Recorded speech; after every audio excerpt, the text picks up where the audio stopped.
everyone. Hello. Mic testing, 1, 2, 3, yay.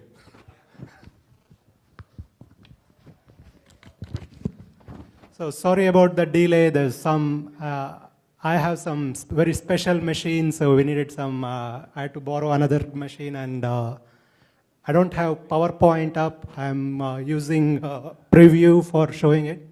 So that's why this slide number will always be number. So I'm going to be talking about building local community by organizing events, specifically code retreats and Bugmashes.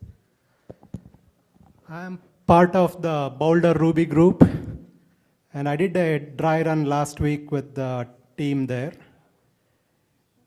Hold on. So this is the feedback I got. Okay.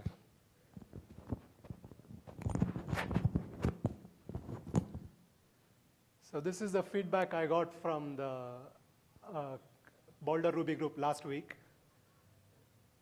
My naming is not right. The title for the talk, the name is not proper. B is a method, so it can't be capital. And I'm passing parameters, so there shouldn't be a comma at the end. And I'm passing multiple parameters, so this is not the proper way. So great feedback. So I made a change. So this is the new title. How does this look? Okay, so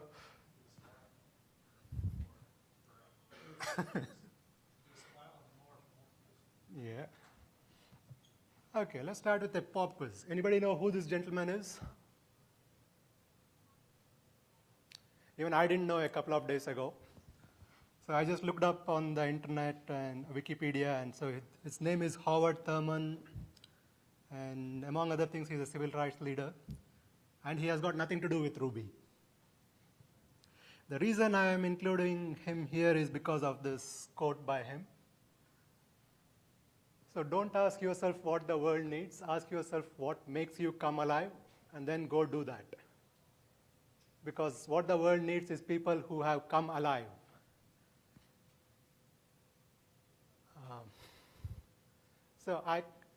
It's been the story of my life for the past 2 years. I was not happy in my job. I decided I want to recreate myself, so I decided to become a full-time programmer, and I started learning Ruby and Rails because somebody told that's a great way to that's the easiest way to become a programmer. So I've been a Ruby programmer for the past 1.5 years. And one of the things I found that makes me come alive and light up is organizing these events, the small events. And that's what my goal for today is. I want to inspire at least one person here to organize an event. So if maybe a couple of weeks from now, if somebody comes and tells me, hey, because of your talk, I'm planning to organize this, my talk is a huge success. So what's the plan? So these are the things I'm going to talk about. I'll start by explaining what a code retreat is and what a Bugmash is. Then go through some details about the organizing part, choosing a location, raising sponsorships, letting people know. Then we'll look at why we need to do this, why we need more of these events, why we want more people in the community to be organizing such events. And lastly, I have a few things which I couldn't group anywhere, so I'll put it as miscellaneous. Okay, so let's begin with first. So what is a code retreat? So how many people here have been to a code retreat? Other than Corey, I guess. Okay, not many people. So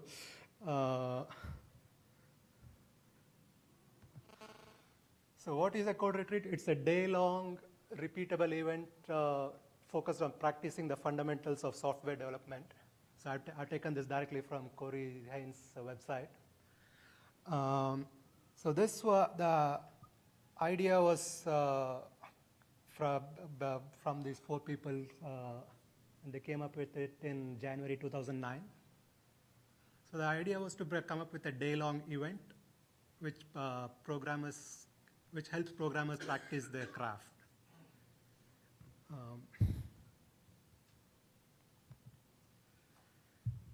So how does it work? It's designed to keep you from finishing. You work on a problem, but you don't. It's structured such that you won't be able to finish, but you will get practice of working towards a solution. It emphasizes the 4 rules of simple design. It allows for people to pair with a lot of other people throughout the day, and learn from each other. So the code retreat itself, it's a day-long event, and it's structured into 6 or 7 sessions where people pair with others and solve with this one problem, the Conway's game of life. So every iteration, the people will work on the same problem, but will try to do some new things, try out some new ways of programming, try out some new approaches to programming.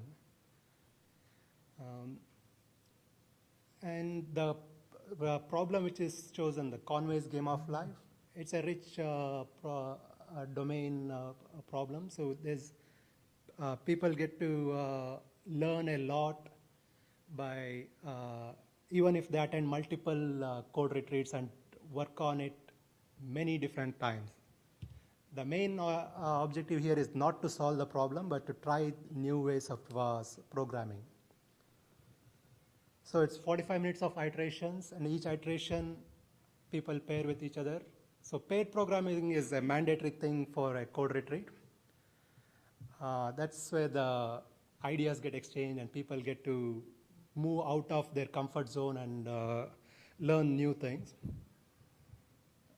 And one important thing is to delete the code at the end of 45 minutes. This we don't do it in our regular. We don't usually delete code in our regular day-to-day work. So participants find it a bit unusual at the beginning when we say, hey, please delete the code. I work for 45 minutes. I put in a lot of work. So that's the response for sometimes. So at the end of the 45-minute pairing, there's a short retrospective. It could be where people review what has been, what they tried and what came up for them during the past iteration. And they decide on what else they'll try over the next session. So the next session, people switch partners and start over again. So this goes on for a whole day.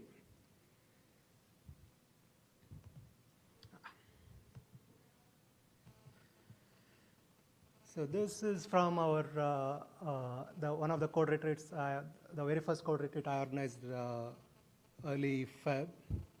So the code retreat starts by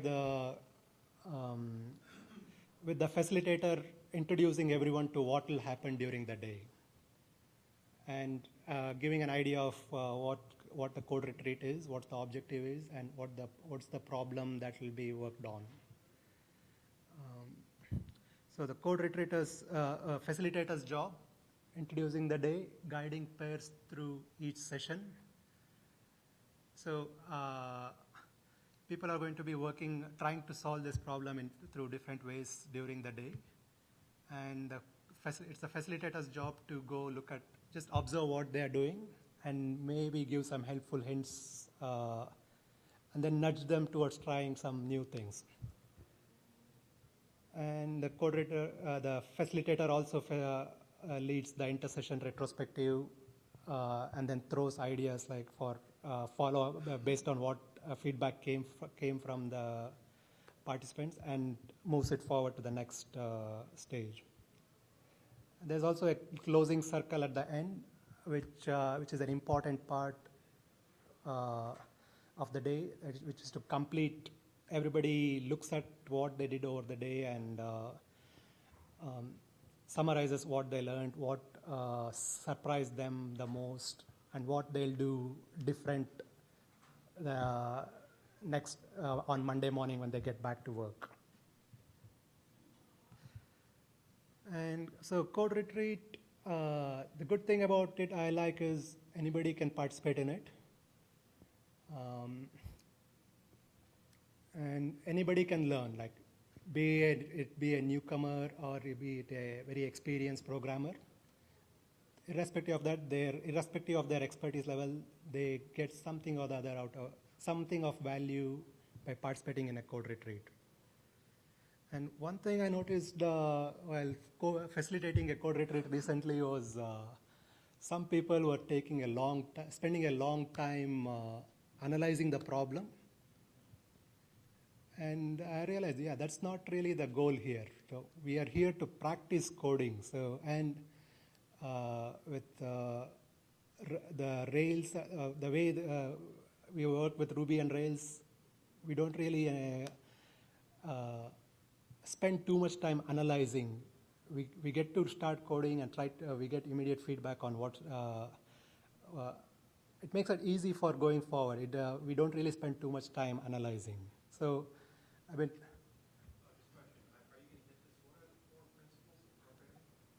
four principles of design. Actually, I have the links to it later on. Yeah. Okay. And so this is one of the intermediate session retrospective. So people are standing here because we told them they should delete the code and stand up at the end of 45 minutes. Okay.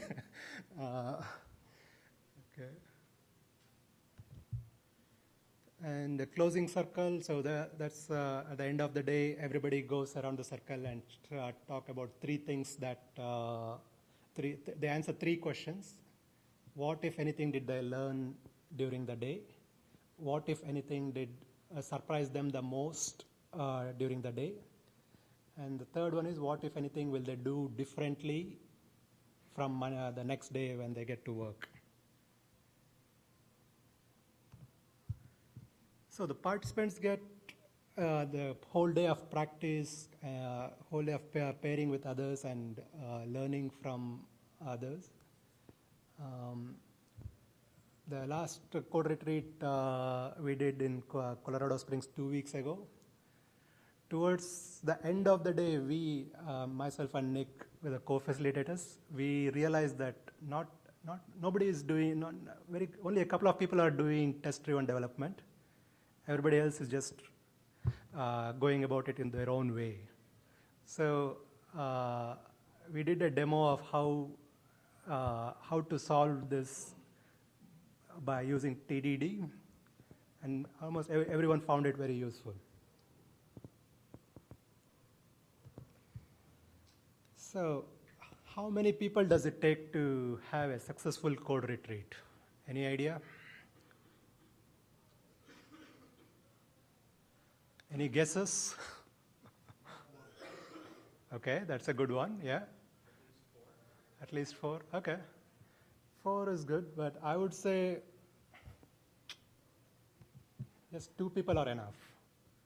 The main benefit from a code retreat is pairing and trying out different things. So one person, when 2 people are working together, they can push each other to try new things and get value out of it.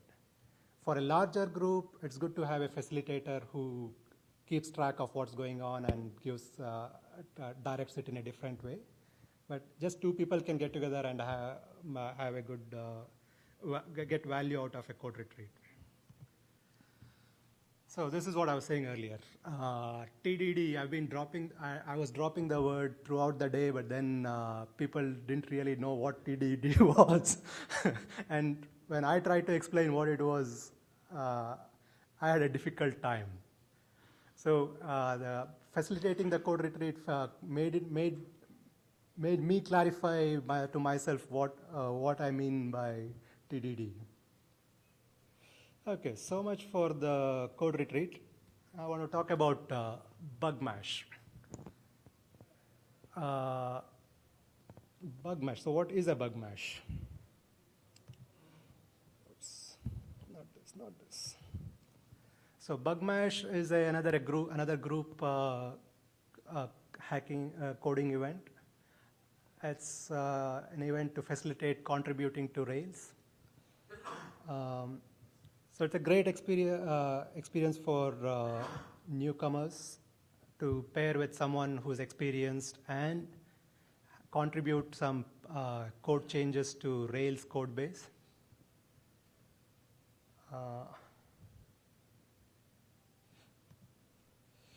And this is a very straightforward event. There's not much organization involved. Just get people together in a room and work on it, work on the problem.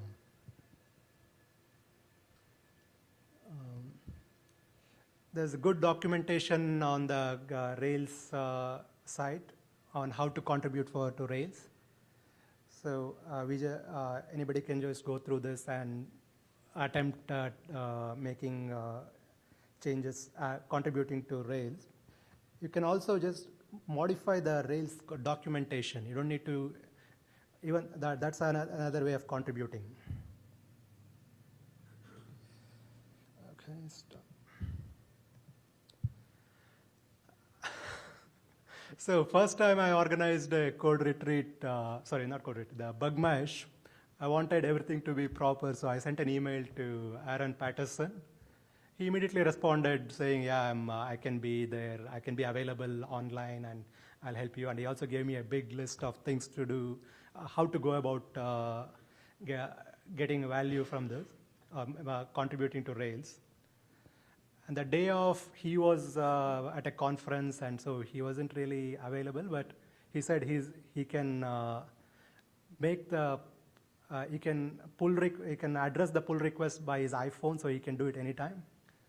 And so we started working on the Rails code base, and we submitted a few patches. And immediately, Jose Valim was answering us our questions and addressing those pull requests. So later on, we realized we don't really need to let the Rails core team know about having a Bugmash. We just have to go start making a pull request, and they are on it right away.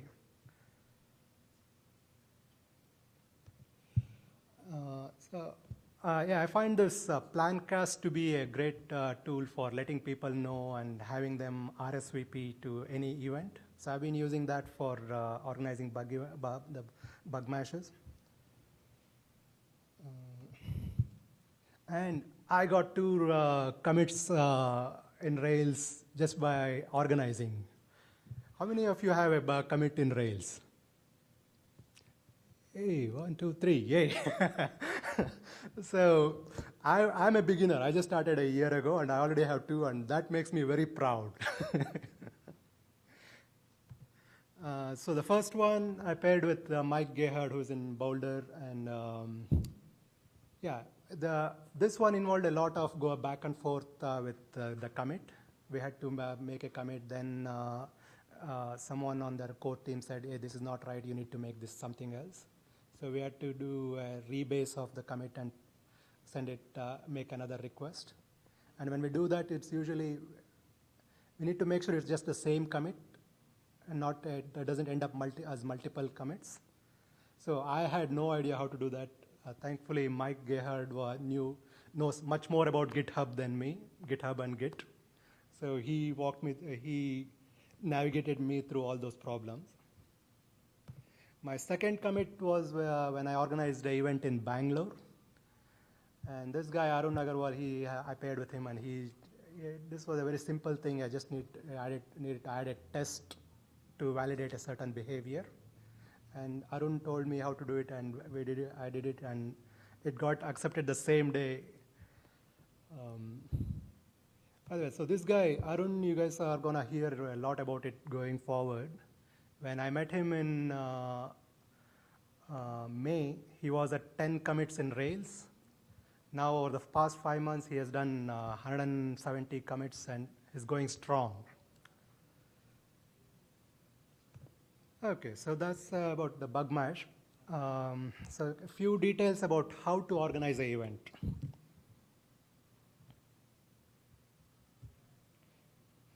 Just checking how I'm doing with time. Okay. Good. So organizing a Bugmash, there's not much effort required.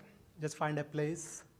It could be a local Ruby Rails company or a co-working space or even a coffee shop if just a couple of people are meeting. And inform as many people as possible beforehand and show up, pair, work, and smash some bugs. That's all there is to it. And there's adequate documentation on the Rails guide, so it's, there isn't really any effort involved in organizing a Bugmash. It's good to have some people experienced there, some experienced developers there who can help when some problem comes. Also, there's the Rails core team are available on the IRC channel, so you can ask them questions anytime on the IRC channel. Organizing a code retreat, there's a little bit more involved work. Location, depending on how many people you are planning for, you need to find a suitable location.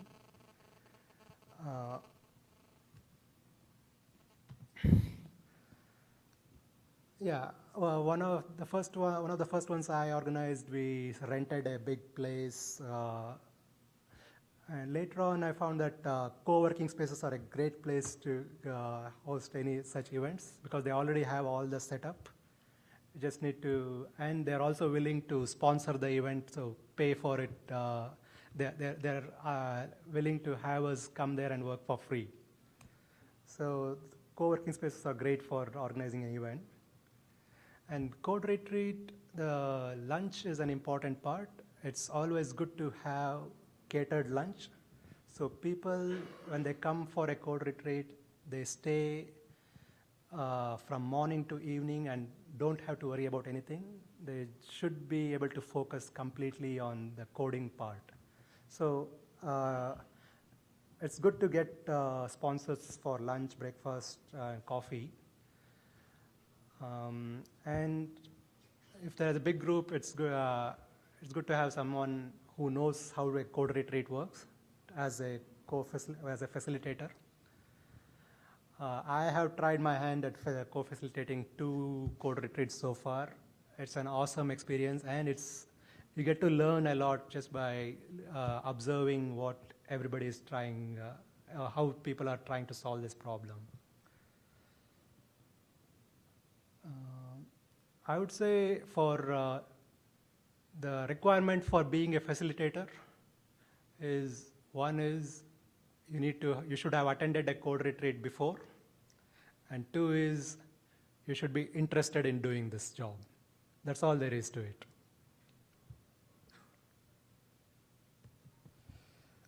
So raising sponsorships, that's probably the biggest problem many people will have. Even when I started, that was the one thing I was worrying about. But it's actually very simple. We just need to ask. Ask a few people in your community. Either they are ready to sponsor or they know somebody who will sponsor. So I've organized for 3 code retreats so far, and getting sponsorships hasn't been an issue at all. Some of the people, like as I mentioned, the co-working space, that's one good sponsor to get. And then local Ruby and Rails development firms who we know people, they are ready to help. And we got sponsorship from a book publisher for one of the event. And the training companies, they are also very eager to sponsor because that's a way for them to reach out to developers. And recruiting firms the same way. They want to get in touch with more developers. So raising sponsorship shouldn't be a bottleneck for anyone who wants to organize an event.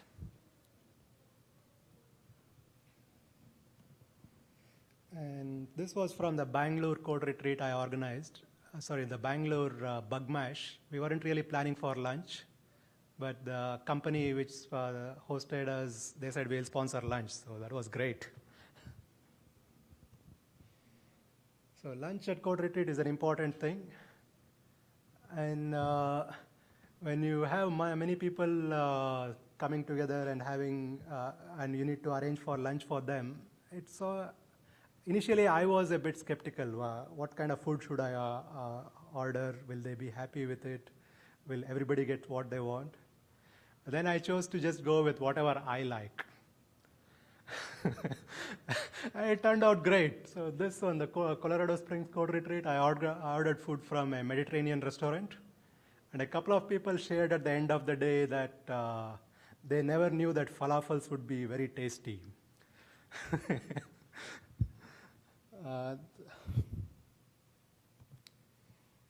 Okay, so why? Why do we need to organize these events?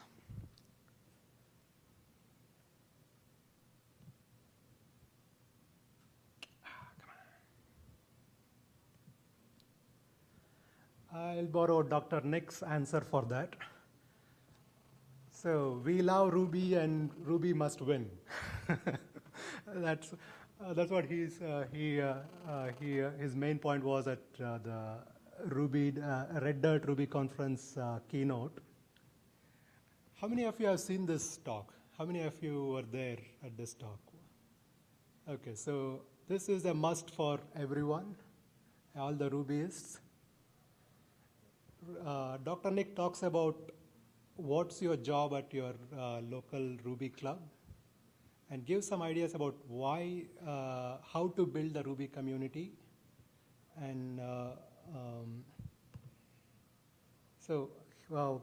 first thing he says is everybody should take an active role in the Ruby club.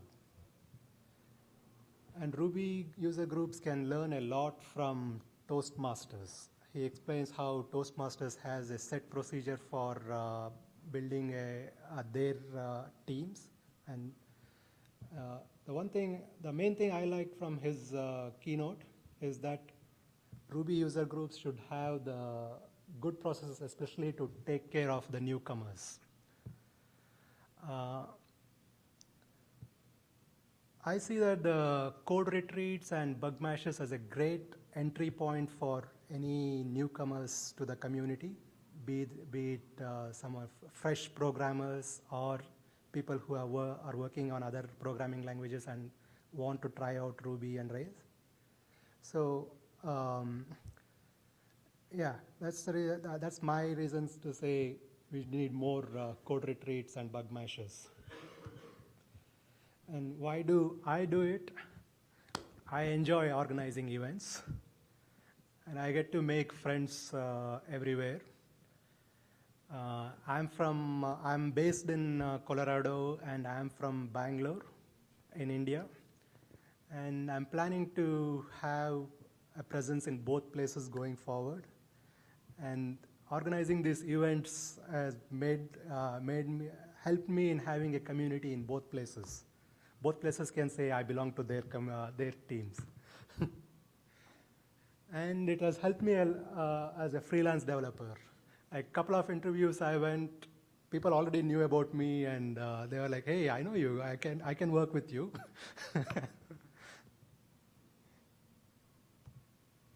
And one other personal experience I had earlier this week was made me realize, yeah, we do need more such events. In a nutshell, I had to make an emergency trip to California to get my passport because I'm traveling to India later this week. And this, I had sent the passport to the consulate in San Francisco on August 2nd. And from August 2nd to September 20th, they had not told me anything about what was happening. So I had to make an emergency trip there and ask them what's happening. As soon as I showed up, they said, "Oh, your passport is here." The person who was working on it went on vacation. So, and then within a couple of hours, they gave me the passport.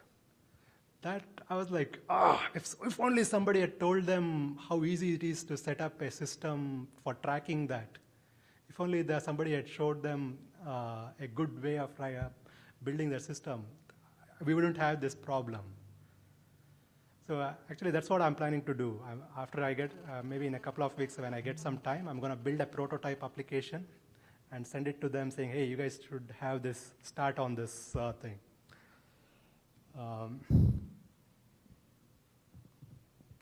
And seriously though, I think most of the companies have had bad experiences with implementing systems in their company. They would have invested heavily and lost a lot of money. So not many people know what can be done with good practices, good software development practices. So that's my other reason for saying, yes, we need more of this. And so the last, the miscellaneous part.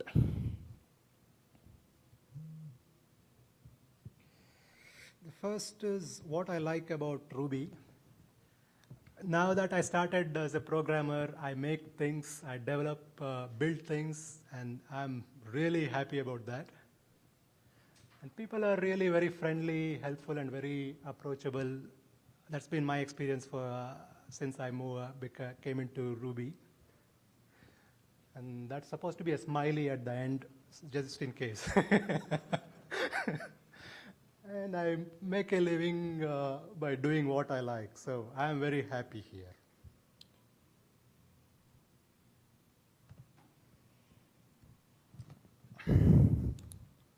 And how many of you have organized a conference or an unconference or a local Ruby group or? Nice, there's a lot of people here. So I actually, when I had this, started planning on this talk, I came up with the idea that I'm going to spend 10 minutes just listing out all the people who have organized a conference and give them a big salute. Because they're doing a lot of, I've been, I helped with a couple of Ruby conferences. This is not a joke. There's a lot of work. It's fun, but it's also a lot of work. So I'm just taking these 6 people as examples and saying thank you to all the people who have organized conferences or worked on building a local Ruby community. Just so we know who these people are. How many people recognize all of them? Okay, who's the first person at the top? Murthy. Next? Alan Francis. Last? Jeremy. Yep. No idea. Evan. And who's the guy in the middle here?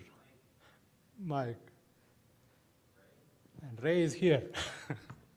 Okay. So thanks to everyone, all the conference organizers.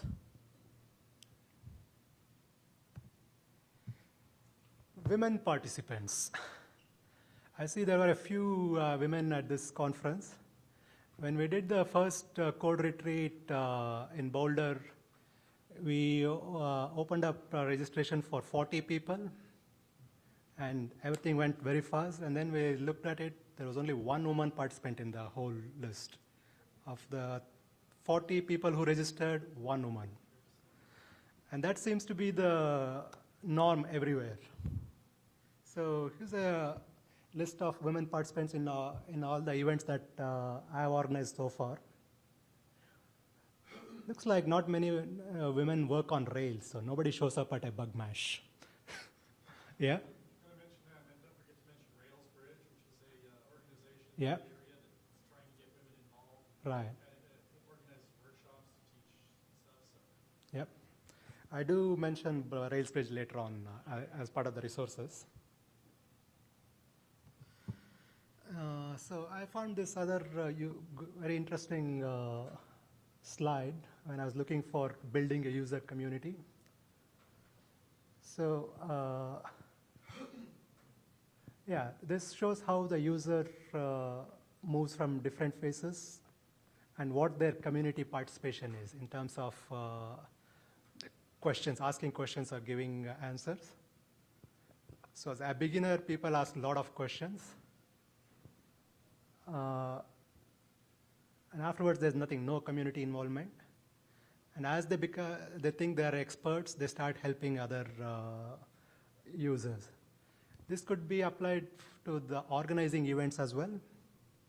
In the beginning, people are going to other events and getting help from others. Maybe once people get confident in their career, once they are confident with their Rails and Ruby knowledge, they'll start organizing events. I would say we need to, so here what they're saying, what Kathy is saying is that people should start helping others beforehand. Even with respect to organizing events, the beginners should do the same. Even if you're a beginner, it doesn't matter. In fact, organizing an event is a better way to meet experienced developers and improve your craft. And Saturday, December 3rd, Corey Haynes is planning a global day of code retreat. So there's going to be a lot of events being organized around the world. If you have not organized an event so far, why not host one on that day? There'll be a lot of support for that. There'll be a lot of people organizing, so you can get any help you want. And there's also a possibility of getting global sponsorships, so you don't even have to worry about sponsorships. So think about that. And I put my slide and all the various resources on my blog post. You can access it from this one, bit.ly/Prakash_RubyConf. So that's all I got. Any questions? So you asked about the 4. I forgot to include that slide, but the first one, yeah. So the first one is pass all tests. Second one is the naming should be, the name should be expressive. Third one is do not repeat yourself. And I forget the fourth one. All right, the method should be small. I'll put a link on this blog post as well.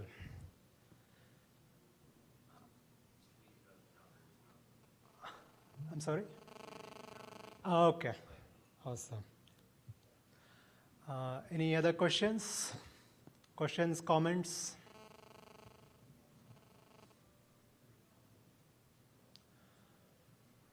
Okay, thank you.